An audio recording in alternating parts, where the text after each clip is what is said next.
Guys, I just watched a movie on Netflix called Extraction. Please watch this movie. If you're into action like me, I think you should give it a go. If you're into action, bit of thriller, is a basic thriller plot.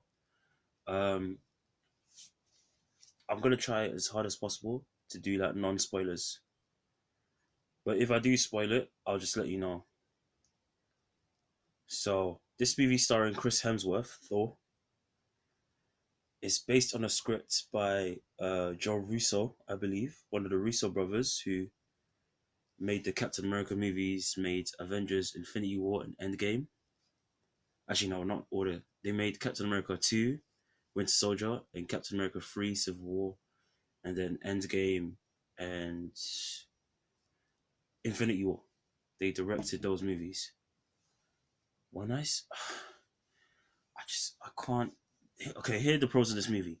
The pros, the way the action's filmed.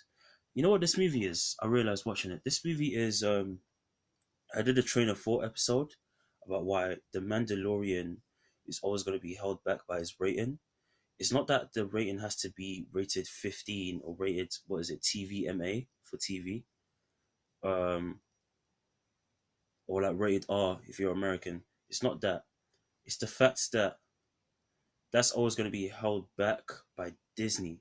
It could be PG-13 and still good, but Mandalorian is a guy who, yes, is on a journey of change because he sees the innocence of a baby Yoda and it reminds him of the scars of his childhood.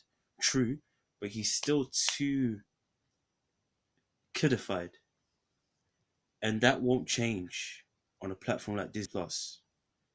Netflix don't give a flying monkeys. This is, I'll just put it up this way without spoiling it. This is Mandalorian if he could go all out. That's the character that Chris Hemsworth is playing. His name is Tyler Rake. That's all I'll put. He's good in this movie. Yes, again, his acting isn't like super marvelous, but it doesn't need to be. I felt enough for him.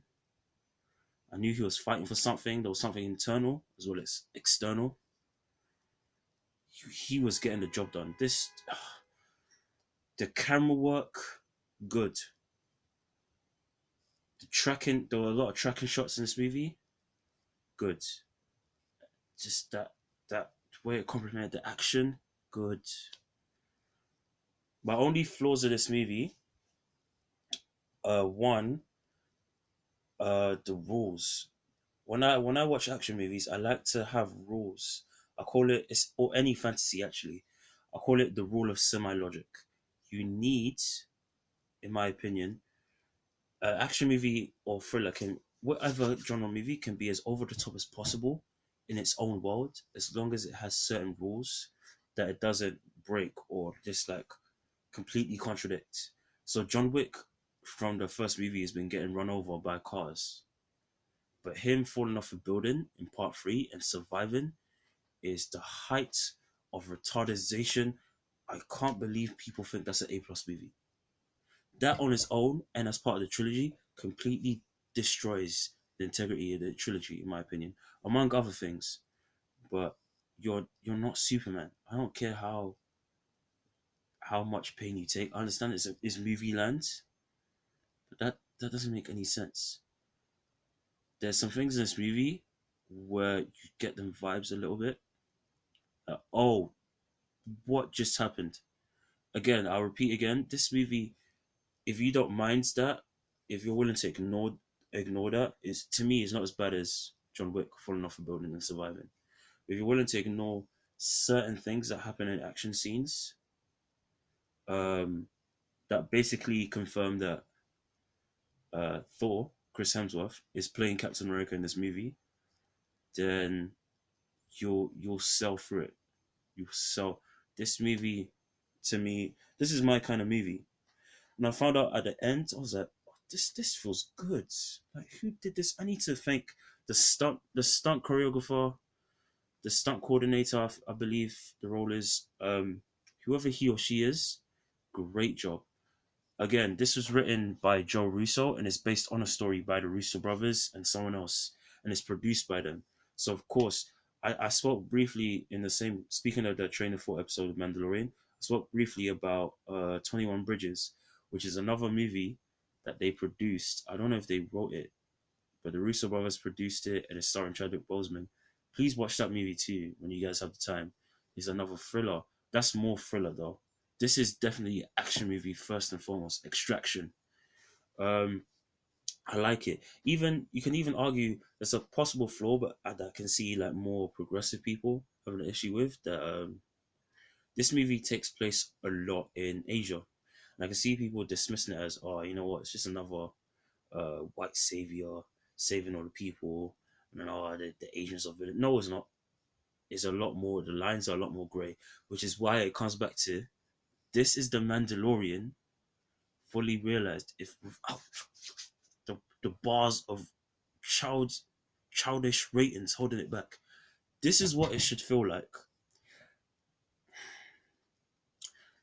I think there's a trailer out. I haven't seen it, so I don't think I'm spoiling it when I say this is what it feels like when someone for hire, the main character, Chris Hemsworth's character, even though he seems like he has one direct like set of code, he's not necessarily like he doesn't necessarily represent good or bad.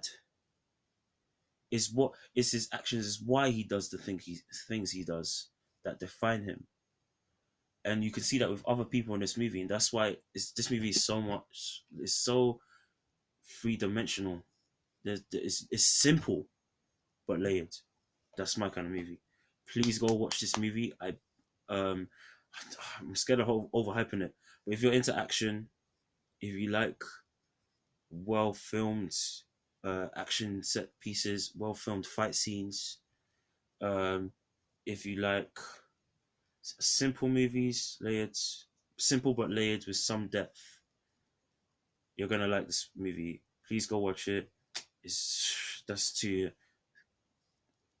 A plus. I love it. Extraction. Thank you.